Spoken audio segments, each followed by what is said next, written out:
Assalamualaikum, selamat siang Ibu. Kami dari Prodi Bahasa dan Sastra Indonesia ingin mewawancarai Ibu berkaitan dengan kepemimpinan Ibu selama menjadi Kepala Prodi Pendidikan Bahasa Inggris. Baik, ada apa yang ingin ditanyakan kepada saya? Ini Ibu, masalah apa sih yang pernah Ibu alami selama Ibu menjadi seorang Ketua Prodi? Selama saya menjabat menjadi Ketua Prodi di Pendidikan Bahasa Inggris ini, saya sudah menjabat kurang lebih sekitar 5 tahun. Saya sudah menjadi Ketua Prodi. Ketika ada masalah, pasti di setiap kegiatan, di setiap kerjaan kita memiliki banyak masalah, ada masalah. Tapi untuk mengatasi masalah tersebut bukan dengan cara kita itu harus panik, kita bagaimana mencari solusinya. Ketika mungkin misalkan masalah yang pernah saya hadapin itu ketika mahasiswa selalu karena saya adalah ketua prodi, kita tuh selalu masalah dalam bidang akademik ya.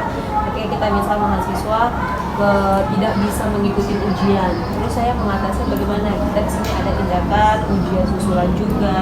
Jadi kita terus menginformasikan ketika mahasiswa mungkin tidak aktif di dalam perkuliahan, itu adalah semua masalah bagi kita. Ketika orang tua mungkin mendatangi kita di prodi, anaknya tidak pernah mengikuti perkuliahan, dan kita bisa memanggil mahasiswa tersebut memberikan solusi yang tepat.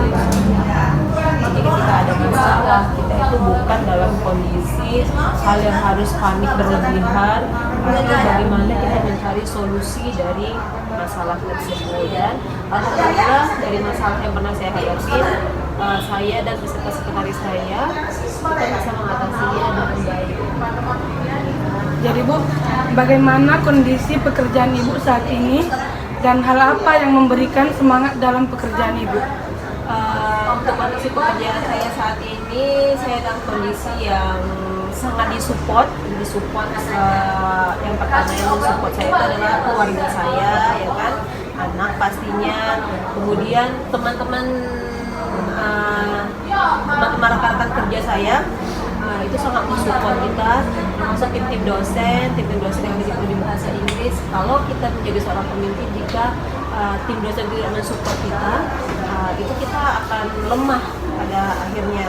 Dan selain tim dosen yang mensupport kita, pasti pimpinan yang ada di fakultas seperti rekan, ya kan, jajarannya, wakil-wakil dekan, beserta sekretaris saya. Pastinya sekretaris juga kita saling mensupport. Jadi dalam hal apapun, saya, sekretaris dan dosen kita semua, dan juga mahasiswa juga mensupport ya, karena kita selalu dalam arahan yang positif. Tapi saya selalu menyampaikan jika saya mungkin melakukan kesalahan, kita bisa ditegur, dalam artian bukan ditegur kita dalam arti yang frontal, tapi mungkin ditegur bisa dalam bentuk komunikasi seperti itu.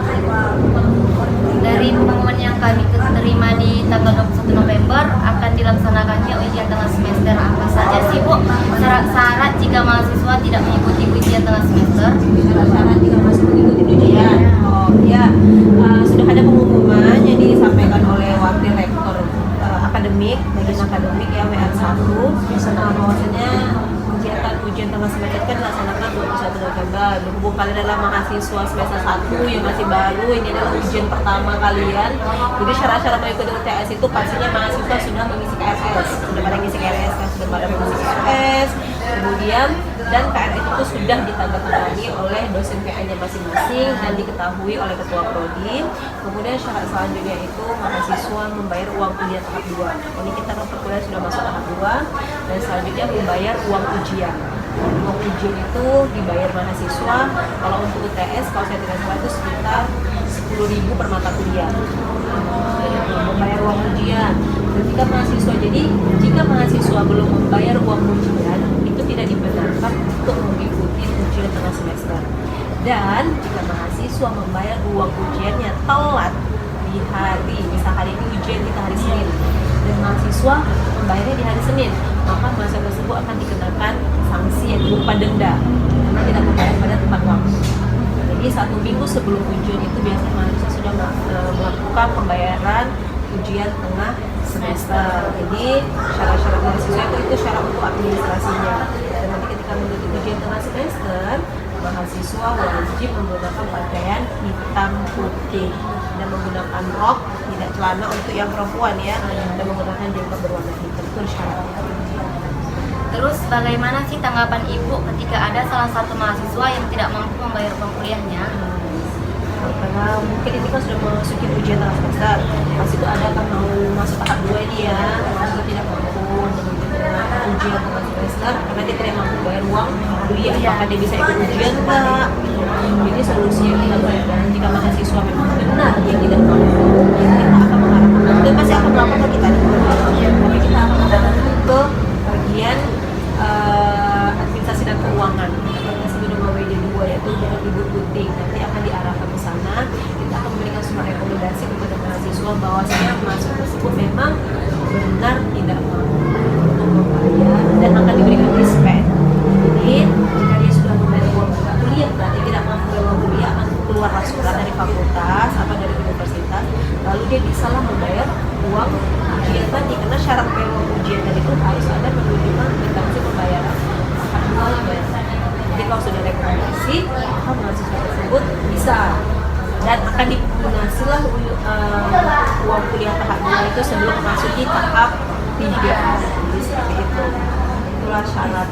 Jika ada beberapa solusi juga memang kita membantu mahasiswa mungkin tidak membayar uang ujian aja atau dalam misalkan uang sidang, kita akan arahkan kepada ibu wakil bukan bagian administrasi dan keuangan, yaitu Ibu Putih Herawati.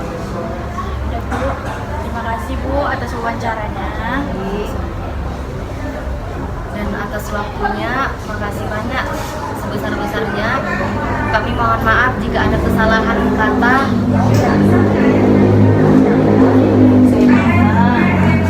Semoga ini menjadi informasi bermanfaat untuk kalian juga ya. Terima kasih Bu. Ya, oke.